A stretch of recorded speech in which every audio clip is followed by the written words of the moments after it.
Thank you, everybody, for joining us today for a special Facebook Live Business Leader Series in collaboration with our fellow chambers who comprise the coalition of East Tarrant Chambers.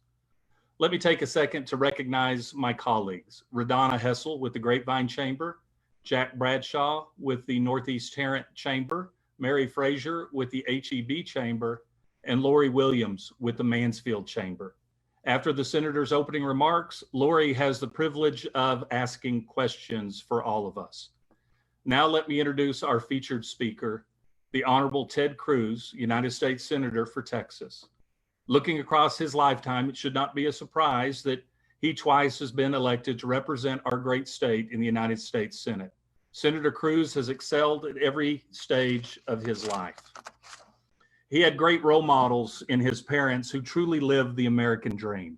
His mom being the first from her middle-class family to go to college, graduating from Rice University and going on to be a pioneer in computer programming. And his dad, who fled Cuba, attended the University of Texas at Austin, and then became a successful business owner and pastor. With these role models, a young Ted Cruz had a powerful foundation to build his career. So again, no surprise that he was valedictorian of his high school class in Houston. He graduated from Princeton University, where he was an award-winning debater. After Harvard Law School, Senator Cruz had the honor of clerking for Supreme Court Justice William Rehnquist. And just a few years later, as Solicitor General, he represented Texas before the Supreme Court 9 times. Throughout his career, including his tenure in the U.S. Senate, he has been a passionate and effective fighter for limited government, growth in the economy, and the Constitution. Senator Cruz is an author of A Time of Truth, Time for Truth, Reigniting the Promise of America. He and his wife Heidi live in Houston with their 2 daughters. The Coalition of East Tarrant Chambers of Commerce is honored to have Senator Ted Cruz as our featured speaker today. Please welcome the Honorable Ted Cruz. Thank you very much. Thank you for having me. I apologize for being a couple of minutes late. I was actually on another Zoom call with a bunch of big city mayors across Texas, and so I was trying to hear their concerns all across the state and have a conversation with them. And I think all of us are learning a little bit about technology and Zoom and the ability to be a whole lot of places at once, which has been a useful tool, I'm sure, to all of us in getting through this.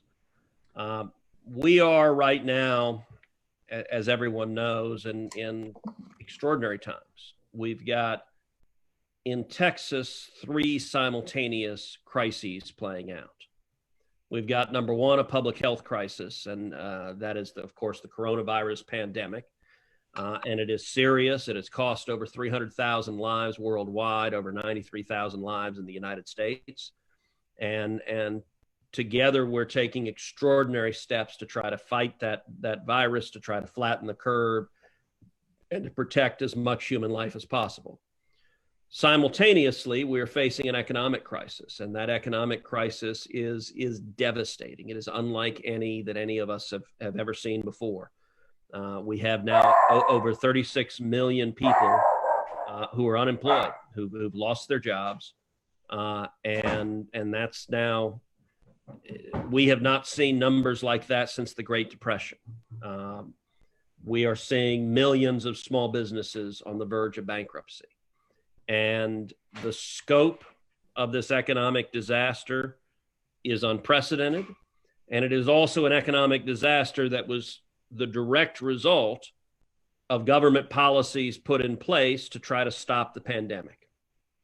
And I think it is critical that we restart our economy and move forward. And to come out of this, we've got to the maximum extent possible, let people get back to work and provide for their families and do so in a way that is safe and doesn't take unreasonable risks. The third crisis we're facing in Texas is an energy and an oil and gas crisis, which is right in the midst of this pandemic. Saudi Arabia and Russia flooded the global market with oil, caused prices to collapse, and that has precipitated a crisis in energy that threatens millions of jobs in the great state of Texas. I can tell you those 3 crises, virtually every waking moment I have is consumed with working to fight and defeat each of those crises. And I'm sure in the course of the discussion, we'll address all of those. So let's just open it up to questions and talk about whatever issues y'all would like to discuss. Okay. Hello, Senator. How are you? Let me say congratulations, first of all, on the unanimous advancement by the Foreign Relations Committee on the legislation to lessen our dependence on China. In fact, I believe they passed 2 of your initiatives, so congratulations. Thank you. We have several questions in regards to a COVID-19 Phase 4 bill. And the first is, do you believe that we need an additional relief bill? And if you do, what additional relief do you believe we need to have in that Phase 4 bill? Great question. I would say right now, the state of any potential Phase 4 bill is very fluid and uncertain. As you know, the House passed a bill, a $3 trillion bill that I think has zero chance of passage and was never intended to be a serious effort at legislation. It was a political document that House Democrats knew was never going to pass. In the Senate, I think the approach of many in the Senate, and my approach as well, is that we have spent collectively already $3 trillion. That is a massive amount of money. We have increased the national debt in the last 3 months more than any year in our nation's history as a percentage of GDP. Going back to the last time it was this great an increase was 1943, right at the height of World War II. And I think a lot of us view it that we need to just pause for a moment, let that money be spent. Many of the recipients of that money haven't even received it yet, and it hasn't been deployed. Let that money be spent. And we need to see where we are. We need to see where we are in terms of containing and defeating the virus. We need to see where we are in terms of getting people back to work. I think we will certainly see additional legislation at some point, but I think quite a few of us want to give a little bit of time to assess what is needed. My personal view is that the next bill we should take up, the priority should be recovery. So the last big bill we did was not a stimulus bill. A lot of people called it that, but it wasn't designed to be stimulus. Instead, the last bill was a relief bill. It was designed to give emergency relief, short-term bridge loans to individuals, to small businesses, to help them get through the immediacy of the crisis. What I believe we need now is legislation that focuses on tax reform, on regulatory reform, on lessening the burdens on small businesses so that as small businesses start to open their doors again, they're able to survive and grow and prosper. That's what it's going to take to get us out of this economic catastrophe, is getting people back to work and doing it in a way that is safe and exercises reasonable strategies to mitigate the risk of transmission of the virus. What about how you would structure a Phase 4 bill that provides relief to state governments without bailing out states, which were already in financial trouble before all of this happened? So that is a central matter of debate right now in the Senate. For whatever reason, it seems the top priority of congressional Democrats is providing massive additional funding to state and local governments. And the concern that a lot of us have, that I have, is exactly what you just said, that there are a number of states, particularly big blue states, that have been fiscally irresponsible and that have massive unfunded pension liabilities. For example, state of Illinois' pension liability is about $247 billion. And I don't see any reason why the people of Texas should have to pay because Illinois politicians can't live within their means, that they, in an effort to buy votes, have spent a whole bunch of money they didn't have. Here in Texas, we balance our budget every year. And I don't think Texans should foot the bill for the irresponsibility of other states. I think that sentiment is widespread among the Republican conference. I don't think we're going to go down the road that a lot of the congressional Democrats want of using this as an avenue for a bailout. A subsequent bill, I think it is possible you could see some funds for state and local governments that are directed to expenditures that are direct results of this crisis. We've already given over $150 billion of federal taxpayer funds to state and local governments directed at COVID-19 responses. I also am open to, I was just, as I said, I was just talking to a number of the Texas mayors. I am open to additional flexibility for how the money we've already allocated is spent, in particular to allow state and local governments to spend that money on law enforcement. Law enforcement is a big chunk of the budget. The pressures on law enforcement in this crisis are severe. And I think allowing the flexibility to spend that money on law enforcement makes sense. But I do, when it comes to bailing out prior indebtedness that has nothing to do with this crisis, I think you're going to understandably see enormous resistance to doing that in the Senate. Our next question is from Mary Frazier. She is the president and CEO of the HEB Chamber. And of course, thank you for being an advocate for including chambers of commerce on the nonprofits that previously qualified for the payroll protection program. But in the House Phase 4 bill, there's language that would allow chambers and other nonprofits to qualify under certain restrictions. And we expect a similar provision in the Senate version of Phase 4. So I don't know. I'll confess I didn't know that was in the House bill, and it's hard to overstate how much the House bill is not serious legislation. I mean, Pelosi drafted it with no consultation with Republicans, with no consultation with the Senate, and I can tell you in the Senate, it is not even an item for discussion. It was a political document to go campaign on in November. It was not a document designed to actually be passed. If you want to actually get something passed, you look at, for example, the CARES Act, how we got that done. We drove that from the Senate, and we did that with bipartisan negotiations. You got to talk to both sides to do that. And we had bipartisan working groups working on different focuses, different parts of the CARES Act, and trying to provide emergency relief where it was needed. On the substantive issue, I believe chambers of commerce, Hispanic chambers of commerce, I believe that y'all should be eligible for the PPP program. I have advocated that publicly. I've made that case. I called Steven Mnuchin, the Treasury Secretary, and made that case to him directly.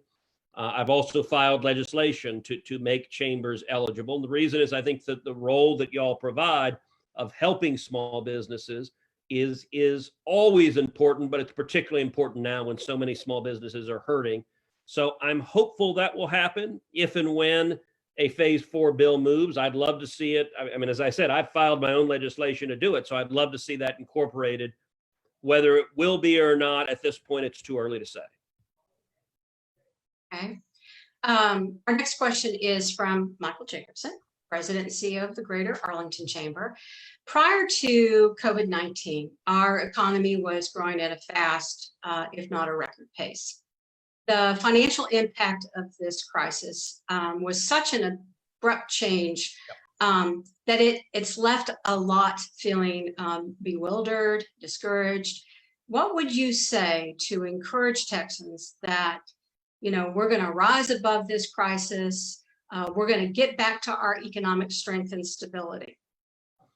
Well, look, you're right. And a lot of people are hurting. A lot of people are scared. You know, I'll say at the same time, there have been some wonderful aspects of this crisis. We have seen churches stepping forward and helping people in need. The church really being the church, doing what the church should be doing, helping those who are suffering. We have seen neighbors and communities. Heidi and I live in Houston. For the past couple of months, just about every day, she and I go for a walk. We go for a walk with our dog, and everyone is out walking. I mean, we're near downtown Houston. And suddenly we've turned into Mayberry, where everyone is out strolling and walking their dog. Now you stay 6 feet away, you socially distance, but we've suddenly become a small town. We have neighbors who put lawn chairs in their front yard and open a bottle of wine and have an impromptu cocktail party 6 feet apart. That's wonderful. Families, I will say in my family, the time Heidi and I have been able to spend with our girls, there's never been a period in our life where we have had this much concentrated family time, all four of us in one house, me working from home, Heidi working from home, both girls doing distance learning, doing school from home. It produces some tensions. It's a miracle Heidi hasn't killed me yet, but it is also an incredible and wonderful thing. So that's one source of strength, is the strength we have of relying on our families, relying on our neighbors, relying on our communities, relying on our church. All of that is important. What I would say more broadly also is that I think all of us have a responsibility to encourage people.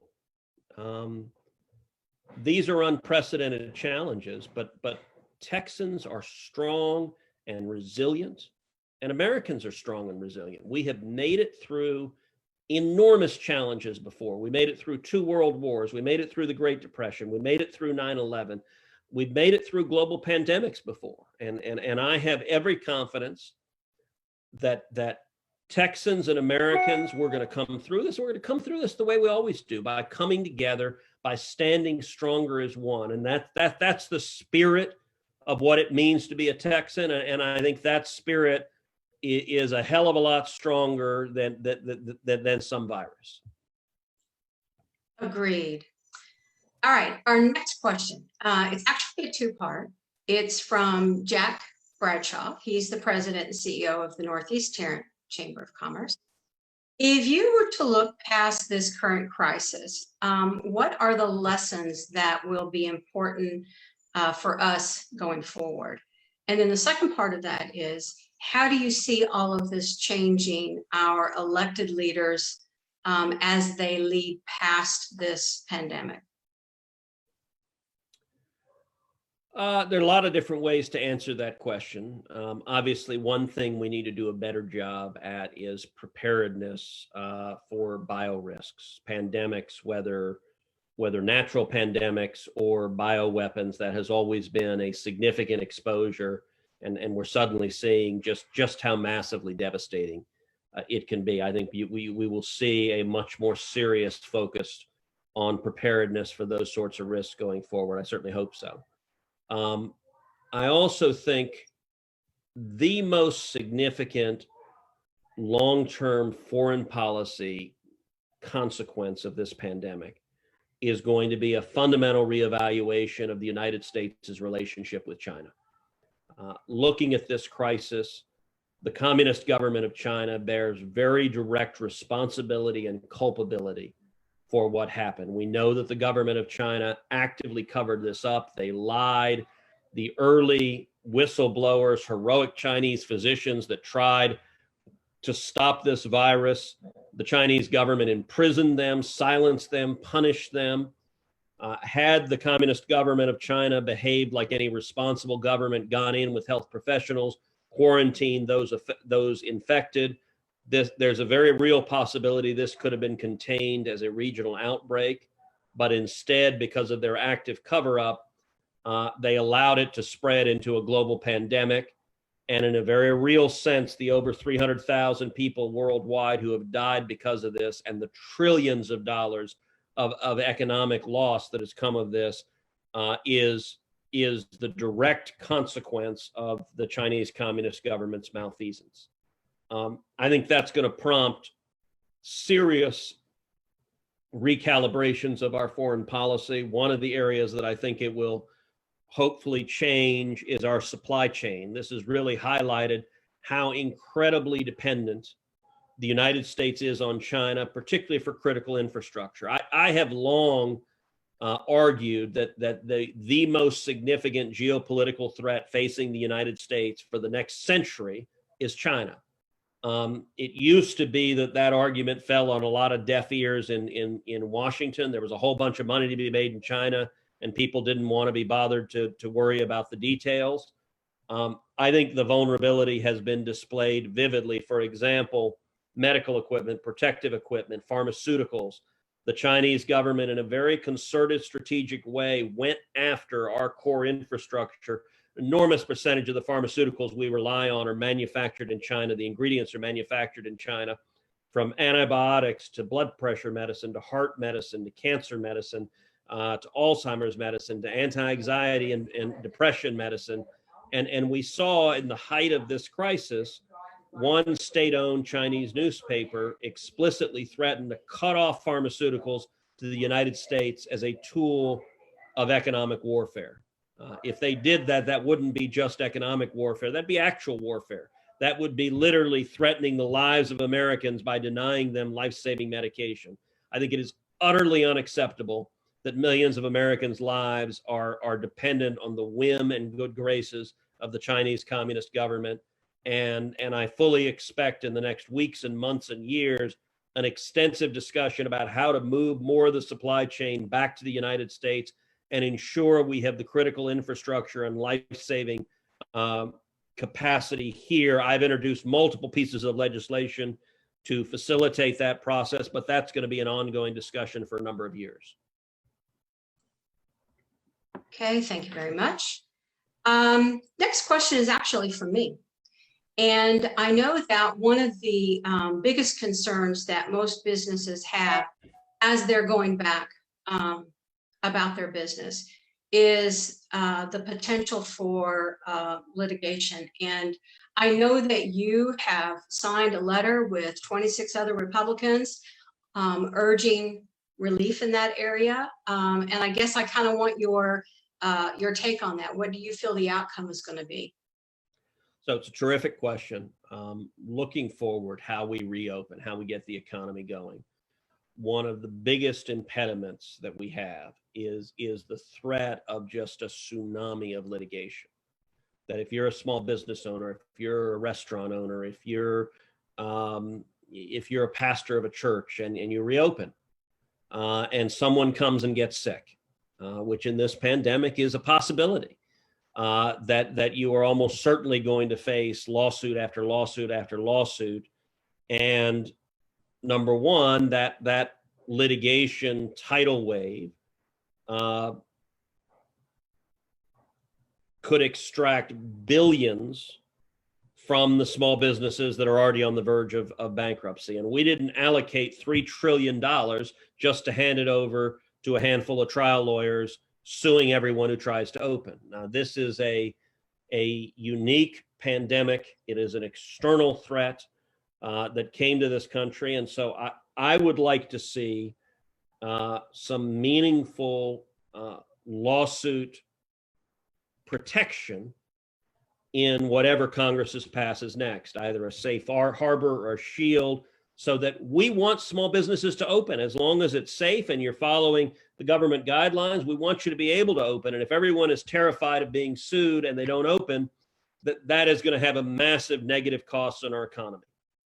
The big open question is, will congressional Democrats go along with that? I don't know. At this point, historically, congressional Democrats, the most important political fundraising source they have, or at least one of the most important fundraising sources, has been plaintiffs' attorneys. They historically are very resistant to have any protection against liability.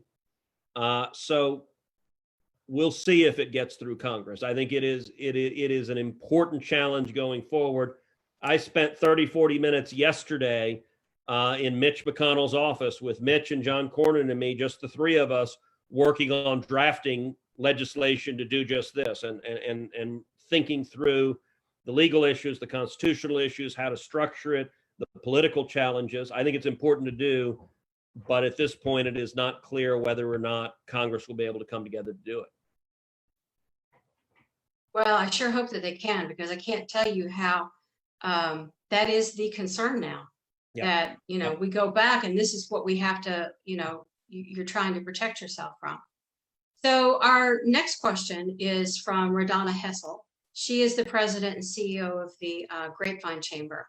And her question is, What path, if any, do you see to get our federal budget under control after we finish responding to this pandemic? It is a terrific question, and it is an enormously challenging question. The federal debt was already massively out of control, and we just added $3 trillion to it. And it's not like there was some magic money tree that we went to get that money. That was all borrowed. And it just makes the debt hole for our country even deeper. Now, these are extraordinary circumstances. But the only answer in terms of turning the debt around is economic growth. If you look at the numbers of the federal budget, a lot of folks on this call are numbers people. There is only one first order variable on the federal budget, and that is economic growth. That if GDP growth is stagnant, if it's at 1% and 2%, you can't turn the federal budget around. The math simply doesn't work. It's one of the reasons why during the Obama presidency, our national debt doubled from 10 trillion to 20 trillion because we had 1% and 2% growth every year. And you simply can't, it doesn't turn around that way.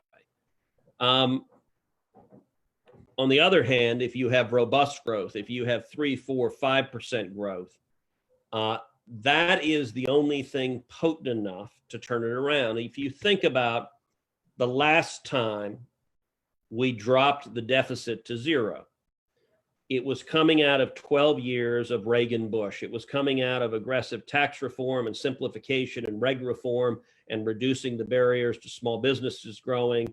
And we saw economic growth abound.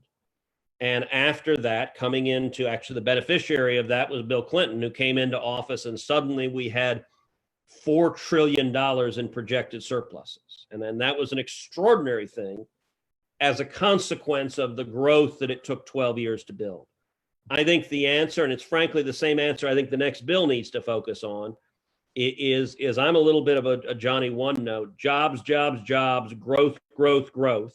And the levers that government has to facilitate that are tax reform and reg reform. Simplify the tax code, lower the burdens, simplify and lower the regulatory burdens, and allow small businesses, allow the members of each of your chambers to do what they do best. That's the only way we have the capacity to turn around this massive debt hole that we're digging right now. Okay. Our last question for you is the House has just taken this historic action to allow business to be conducted virtually. So we're all Zoomers now. Is this something that the Senate would ever consider? And then if they would, what are your thoughts about that?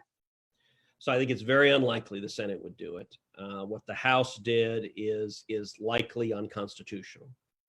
The Constitution requires a quorum in a chamber to do business. I also think it's problematic that distance voting, what it ends up doing is essentially giving all of the power to leadership. From the Senate's perspective, the Senate is ostensibly supposed to be the world's greatest deliberative body. I can tell you, to deliberate, you got to be there in person. We've been in session. I was in session all week this week. We were in session all week last week. Look, the Senate, on one level, is a vulnerable population. There are a whole bunch of folks in their 70s or 80s in the Senate. I'm kind of a whippersnapper compared to a lot of my colleagues. But what we've tried to do is practice reasonable social distancing, staying 6 feet apart, wearing masks. For a bunch of politicians where nobody's shaking hands anymore, which is not a natural state of affairs. But I think it is important to, so when we're in session, for example, Republican senators have lunch together every Tuesday, Wednesday, and Thursday. Now, what we did, we usually have lunch in a room in the Capitol called the Mansfield room, which is a great room, but it's relatively small. We've moved the lunch. We've moved it to a big conference room in another building so that the tables can be spread out quite far from each other. And we just have three people per table at each table so that we're in a room, but we're spread out.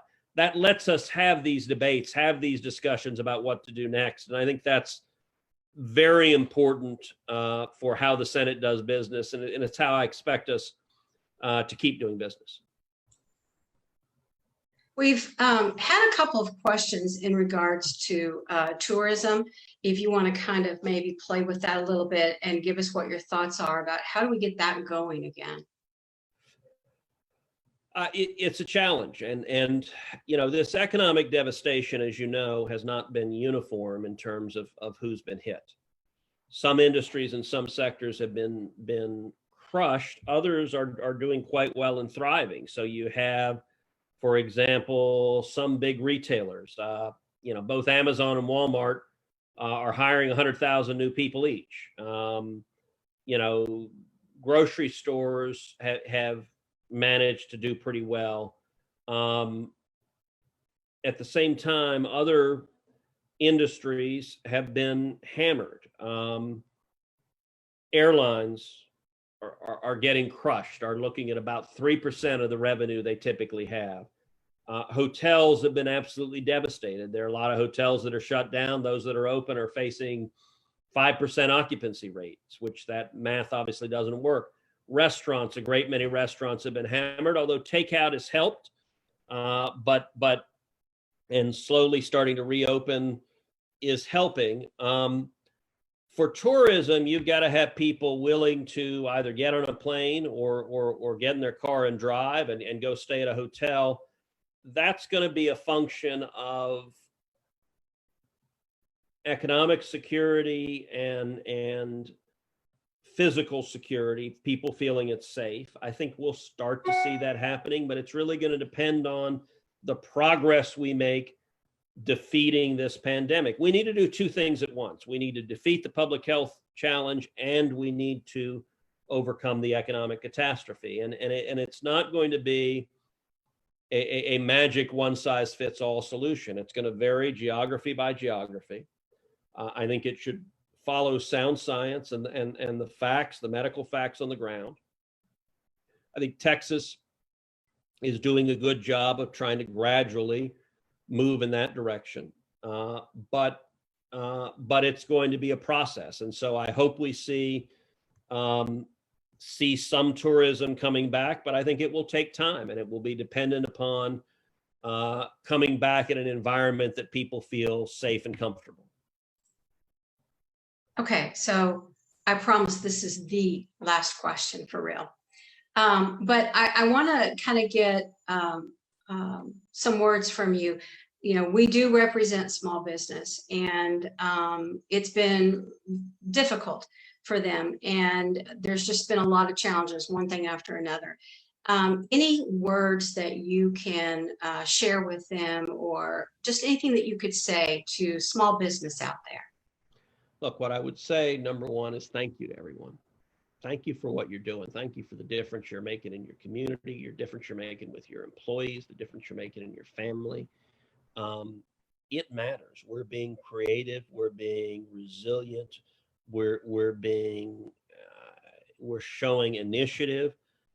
And it is, small business is the engine of the economy. I view my job in the Senate as fighting every day for small business owners.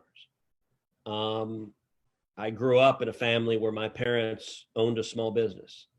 2/3 of all new jobs in the economy come from small businesses. If small businesses are thriving, we see booming economic growth. If small businesses are struggling, we see stagnant growth. And one word of encouragement, you know, I mean, we're obviously in challenging economic times now. Most recessions occur because there's some fundamental weakness in the economy that causes things to collapse. That wasn't the case here. Here, the economy was booming. I mean, we had record low unemployment. It was extraordinary what we were seeing. And this was an outside and extrinsic threat, a virus that came from China and that wreaked devastation. But we're going to overcome that. And when we do, my hope is that the fundamentals in the economy remain strong. And I know that the resilience of Texans remains strong. And so I would just encourage everyone, we will make it through this, and it's going to be each of you playing a leading role in helping us get through. And it's going to be Texans overcoming adversity, which I think is in our DNA, is in the nature of who we are as Texans.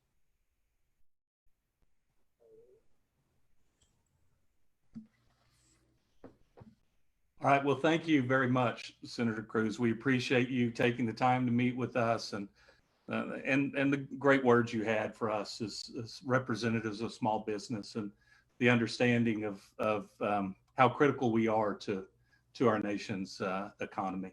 So thank you very much. Thank you, guys. I appreciate it. God bless you, and stay safe. Good. Thank you. Thank you to everyone that was able to join us today. We appreciate your time, and we want to say a big shout out and thank you again to Senator Ted Cruz for joining us for that fantastic conversation. A special thank you to Michael for the introduction and closing, as well as to Lori for asking that wonderful set of questions and really having an engaging conversation with the senator. Thank you to the senator's staff for everything they did for us in order to make this happen. We are so thankful. He employs such a wonderful set of people. We also want to take this time to do a big shout out to all of our elected officials on a local, county, state, and U.S. level. We are incredibly thankful for your leadership during this, time of constant change. You've tried to provide us so much knowledge and a lot of, helping us through this situation. So thank you for all you've done. We appreciate all of you on Facebook that were able to join us today. Again, make sure to join us next week on Tuesday, Wednesday, and Thursday at 1 p.m. for a great set of speakers. And we appreciate, again, that you're here with us. We wish you a wonderful weekend. Please remember to take a moment of silence on Memorial Day to remember all those that gave the ultimate sacrifice for our country in order to have these freedoms. So remember to stay kind and stay safe, and together we succeed. Have a great day.